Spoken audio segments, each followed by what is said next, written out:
Això era un vell mas, on vivia un vell matrimoni sense fills, que es dedicava a la cria de gallines, lloques i titots.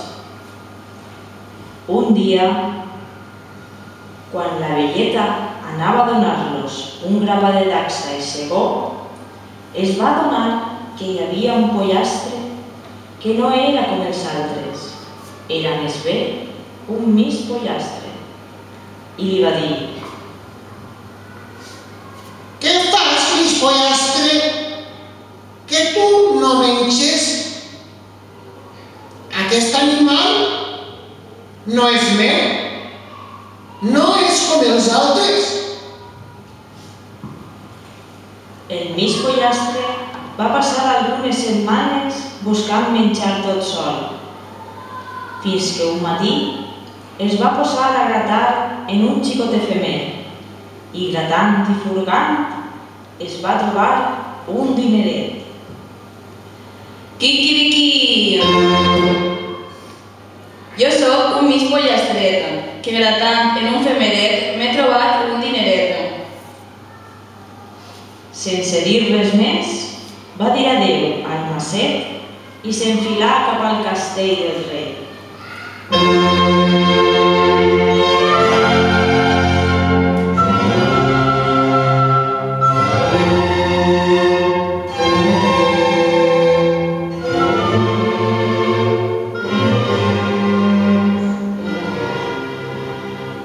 Vaig a casar-me la filla del rei, pues som més ric que no ell, que era tant un femeret, m'he trobat un dineret. En això arribava un bosc, on topà amb un riu, que li preguntà: «A on vas, mig pollastre?» Vaig a casar-me la filla del rei, pues som més ric que no ell, que era tant un femeret, m'he trobat un dineret. Això, si jo ho deixe passar. Entra per mover. Saltant i voltant, continuà el seu camí, fins que va topar amb una massa que només que feia que pegar massades.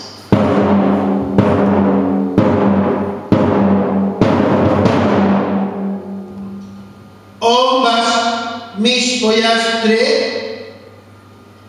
Vaig a casar-me la filla del rei, pues som més ric que no ell, que era tant un femeret, m'he trobat un dineret. Això, si jo el deixe passar. Entra per mover. Caminant i caminant, va arribar a un alzinat, on hi havia una rabosa que li va dir: «On vas tu per ací?» Vaig a casar-me la filla del rei, pues som més ric que no ell, que era tant un femeret, m'he trobat un dineret. Això, si jo el deixe passar i no el pegue un mos. Entra per mover.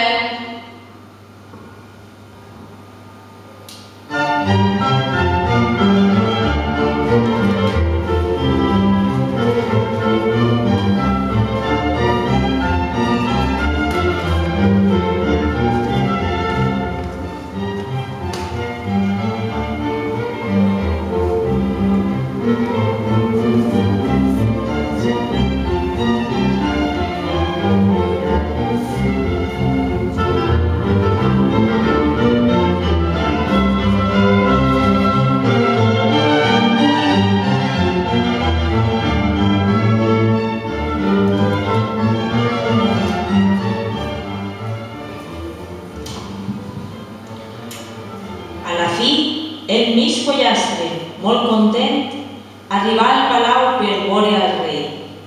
D'una revolada, s'enfilà damunt del reixat i cantà: Quiquiriquí!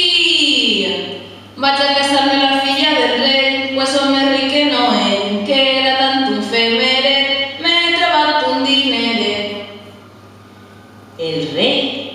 estava passejant pels horts del palau, el va sentir i va dir: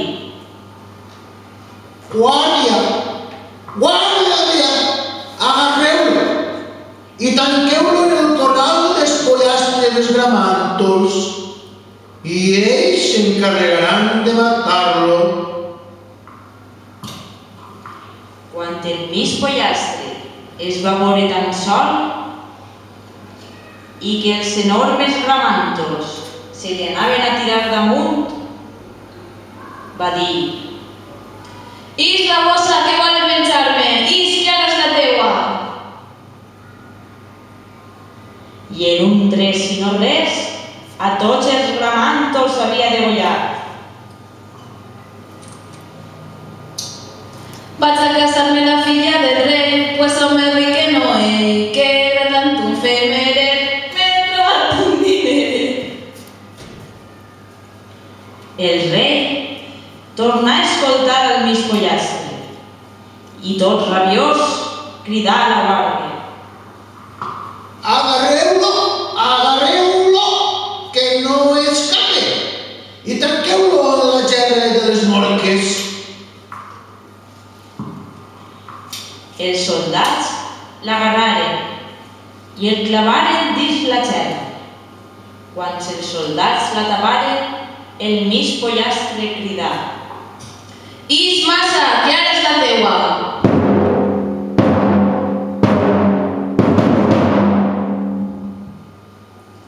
La massa eixí pel bec del pollastre i amb dues passades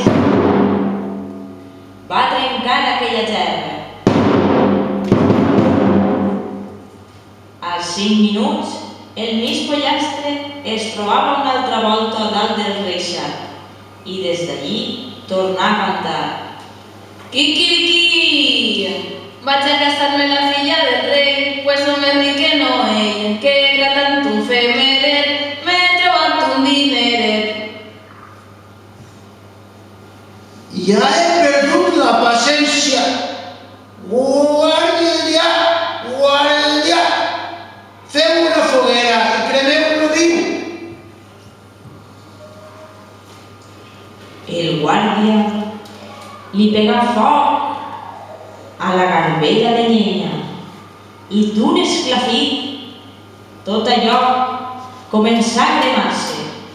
Enmig de les flames es va escoltar una veueta que deia: «Riu, is, que em creme! Ajuda'm!»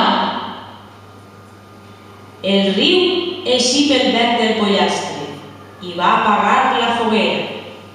El mig pollastre, ben tranquil, començà a cantar: «Quiquiriquí!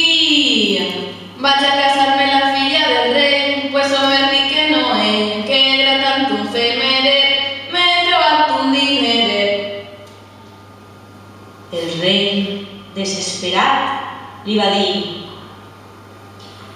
Mig pollastre, no hi ha més remei. M'has vençut. Ara pots casar-te amb la meva filla.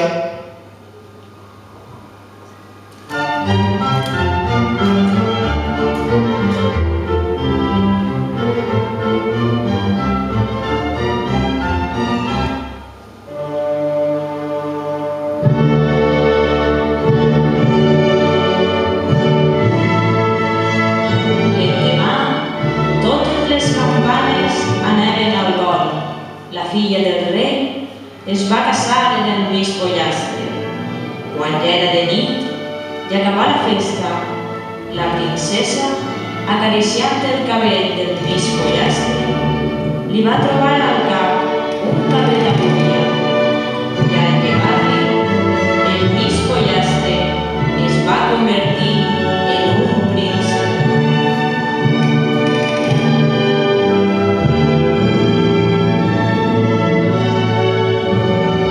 Princesa meua, gràcies per haver-me desencantat. Jo sóc el fill del rei de les Aitanes, el príncep Romuald.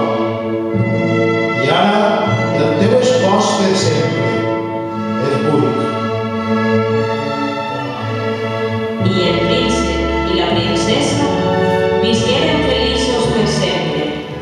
i conte contat, conte acabat.